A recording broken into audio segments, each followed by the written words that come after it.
So today I want to talk about the Lion Guard series. Oh joy. It's not like there's much there to talk about other than myself, so forgive me if I'm not jumping with joy. Scar, why you gotta be like that?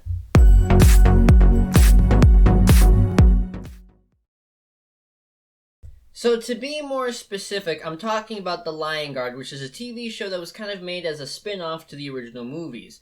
As far as I can tell, most people really don't know about this TV show, which is a real shame because in my personal opinion, I think it's a pretty darn good TV show, especially for being a children's show. I think it's well written, the characters are interesting enough, and during the time where I recently watched it, I rather enjoyed myself. If you're one of the many people who don't know about this TV show, I'll give you a really quick synopsis. Basically, the idea of this TV show is that several animals from across the Pride Land came together, are led by one of the royal lions, and are tasked with protecting the Pride Lands.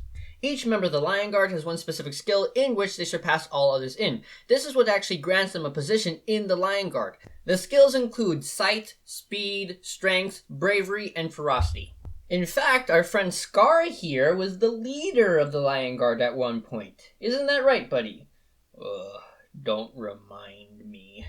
Now, in this video, I'm not going to focus on the entire TV show, maybe in another one. But for this video, I want to focus on one very specific scene centered around two characters. Oh, goody. I'm sure your viewers would love to hear you talk about a bunch of rugrats running around pretending to protect the Pride Lands.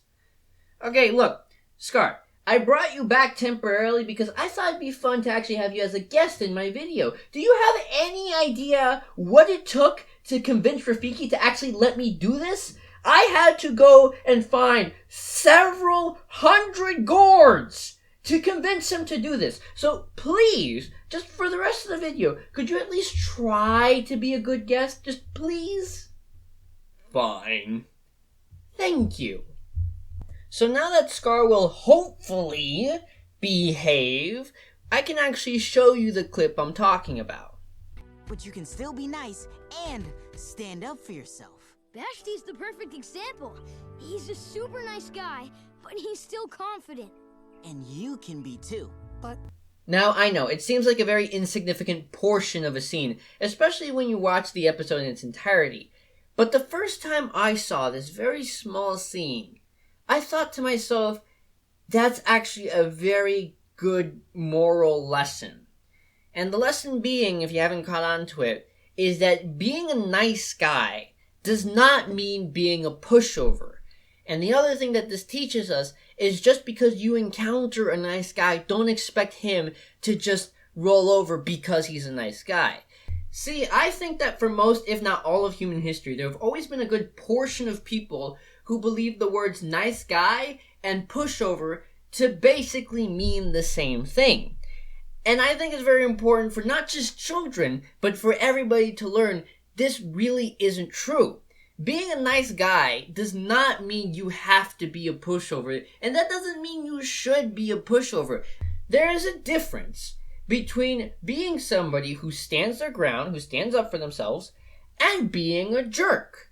A nice person can stand up for themselves without being a jerk, and it's very important for us to realize this, because if we don't, it's very easy for us, even if we don't realize it, it's very easy for us to revert back to being a jerk as a sort of defense mechanism, in a sense.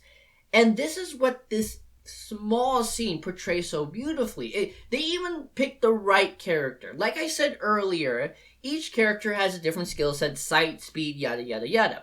Well, Bestie, the person that Kion, the leader of the entire Lion Guard, refers to, is known as the strongest person in the entirety of the Pride Lands.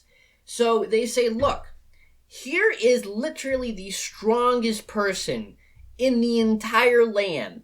And he's also, by far, the nicest person in the entire land. He's never let anybody push him over. He's never let anybody take unfair advantage of him. Yes, he has stuck out his neck for people. Yes, he goes out of his way to help people. But that doesn't mean he lets other people just tell him what to do. It doesn't mean he lets other people intimidate him.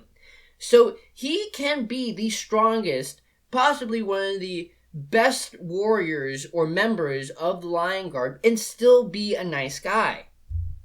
Oh, please. Being a member of the Lion Guard with that kind of attitude is what gets you killed.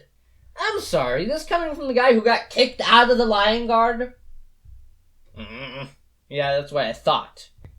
Anyways, to further the point, this very specific scene, and really just the show in general, shows us that there are going to be bad parts of the world. There are going to be some nasty parts of the world, and even some people who unfortunately won't become any better, like our friend Scar here. But even when you encounter those parts of the world, you don't have to become nasty to stand up to them. You can still stand up for yourself without losing the moral good version of yourself. Now, yeah, that might occasionally mean you're going to have to play moral fisticuffs, possibly even literally. I hope that you never have to do it literally, but realistically it might happen. And nice guys can and are allowed to do that if you put them in that situation. So yes, you can be a nice guy and still stand up for yourself. You can be a nice guy and throw your metaphorical, or hopefully not, but possibly literal fisticuffs when you have to. The more I listen to this, the more brain cells I lose.